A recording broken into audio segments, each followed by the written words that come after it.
Hi everyone, welcome to Maximum Attack Rallying and to your Monday dose of rallying chit chat. Just a couple of things in this one and then maybe a little bit of a rant. We like a rant. Couple of things. So yes, Kalle and Pera did the Killarney Historic Rally over the weekend in a Toyota Starlet. Didn't have a good overall result. I think he stopped on the first stage and he stopped on the first run over Monza Gap with a mechanical problem, but with some help from spectators got going again. But he looked like he was having a lot of fun in that Starlet, and he did set a fastest time over Monza Gap. It was Donna Kelly who won the event, wasn't it, in a BMW M3. Looks very good. I really want to go to Killarney at some point. You don't need me to tell you if you're into rallying that looks like an incredible event to you, because it does look like an incredible event. This week we have the Monza Rally Show. I was just looking at the list of names on the entry list, and it is very impressive. We have Thierry Neuville, Kalle Rovanperä, Sébastien Ogier, Adrien Fourmeau, Sami Pajari, Danny Sordo, and Jari Matti Latvala will all be driving it in some form or another. That is very, very impressive. It always amazes me what a high caliber of entry that event gets. It always seems to attract a lot of big names, doesn't it? And do you know what else is impressive? The Maximum Attack Rallying website. Well, not website, merch shop. Do go and have a look on there. I did plug it in the last video and I'm going to plug it in this one. Do check it out. There are lots of t-shirts and hoodies and hats and other things for you to look at. Have a look. Do buy something, because it would make my life slightly better, and it might make your life slightly better, and that's what this is all about, isn't it? However, I want to move on to the main topic of this week's video, or today's video. And that is a story that I shared last week about Rally2. So I shared a story across my socials from dirtfish.com. Rich Millener had said that M Sport are ready to build a Rally2 version of the Ford Puma, provided it can be based on a space frame chassis.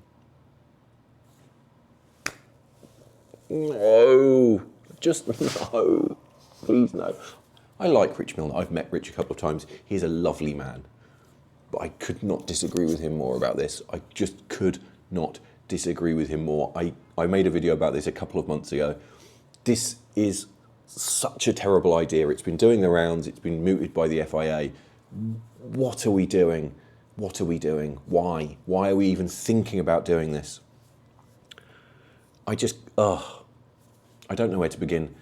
If we go down this path, we are taking rallying so far from where it came from. I know a Rally2 car is very, very far removed from a road car, but it is fundamentally based on a road car. And by introducing Rally 1, as we did a couple of years ago, that was a step change away from the roots, from the DNA of rallying. Rallying has always been a production-based formula, even if it was stretched to the limit at times. It's always been production-based, and by going to Rally 1, that was a massive step. And I should add, it's a step that has not worked. It has not worked. We've had no new manufacturer join Rally 1. We've had 2 cars sold privately. If that's the case, why? Why would you copy that for Rally 2? It hasn't worked, has it? It's been an abject failure as a category, whereas Rally 2 has been a massive success. There are hundreds upon hundreds upon hundreds upon hundreds of Rally 2 cars out there. The formula is really, really good, so why would you change it? Now, Rich, to his credit, said part of the problem is that the Puma is not as well suited as the Fiesta that they've used up to now, because it's a bit taller and a bit heavier. I get that. But there's ways around it, isn't there? We have turbo restrictors and we have weight limits to account for different sizes of car. So why not use them? That's what they're for, isn't it? And if they're not working, well, let's change things slightly. Let's change it so we use power to weight ratio, for example. That's when you homologate a car, you can homologate it to be a certain power to weight ratio, can't you? It's not that complicated. You know, lots of formula use some kind of balance of performance, so that is not beyond the realms of possibility. It is much better to do that than to move to a completely different format, which potentially increases costs massively, takes rallying away from its origins and from its fundamental kind of DNA, and also potentially makes every existing Rally 2 car obsolete, because the freedom of a space frame is going to mean that you can move things around to make the car better. So if M Sport made a Puma Rally 2 from a space frame, it's going to instantly be better than any other Rally 2 car, I suspect. And everyone else is then going to have to go to space frames or to new cars, and it's just going to be a mess. I think we have to be really careful here. The car market should lead where we're going. I'm not a big fan of crossovers and SUVs. They're not my thing. If you like them, fair enough, but they're not my thing. But if that's where the market's going, that's where rallying goes, shouldn't it? We should follow. And if crossovers are popular right now, then that's what rally cars should be based on. So, it upsets me a lot. It really does upset me.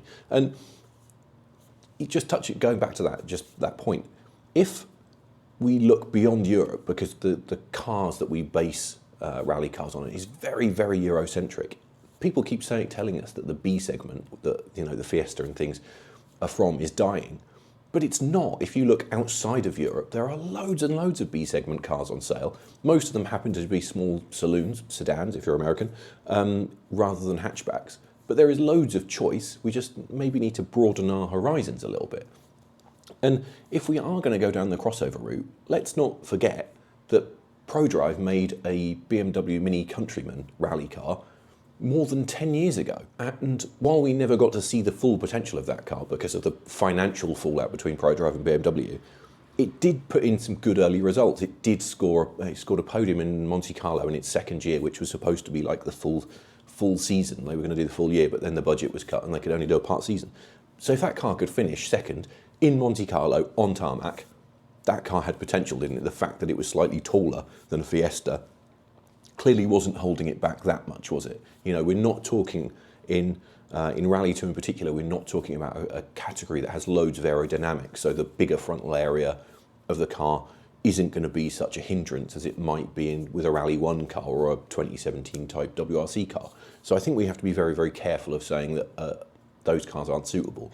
And once you get down to the bones of modifying a car for Rally 2, you are changing quite a lot. So the fact that it's a bit taller, I think you probably should be able to get around that slightly. So I get where he's coming from. Rich is in a very difficult position, isn't he? Because M Sport are in a very difficult position and they have to tread very, very carefully. But for me, this space frame talk for Rally 2 is very, very dangerous indeed. And I think we have to be extremely careful of going down that path. We have seen that Rally 1 has alienated manufacturers, most importantly. I think it's alienated an awful lot of fans. Whenever I post something about Rally 1, lots and lots of people don't like it, whereas lots and lots of people do like Rally 2. I know not everyone does, but it is a massively popular category. As I said, there are hundreds upon hundreds of cars out there. So I think it's proven its success, hasn't it? I think for me, we just need to tweak the regulations a bit. Tweak the regulations just to accommodate slightly different cars, be it small saloon cars. In lots of markets, the Yaris, for example, is a saloon car. Where I am in Saudi, and I know this is true of a lot of Eastern markets as well, you've got lots and lots of little saloons, lots of Chinese small saloons. We could start to talk to those manufacturers.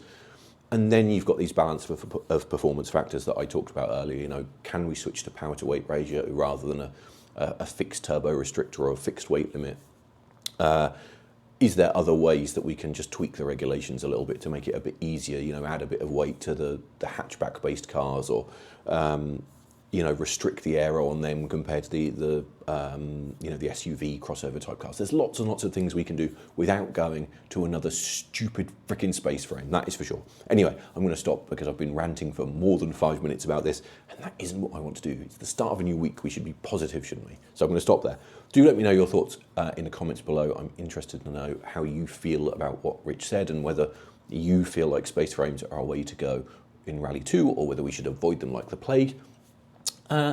Otherwise, as always, please like, comment, subscribe. I do very much appreciate your support. Do follow me over on socials as well. There are links in the description. I will see you again next time.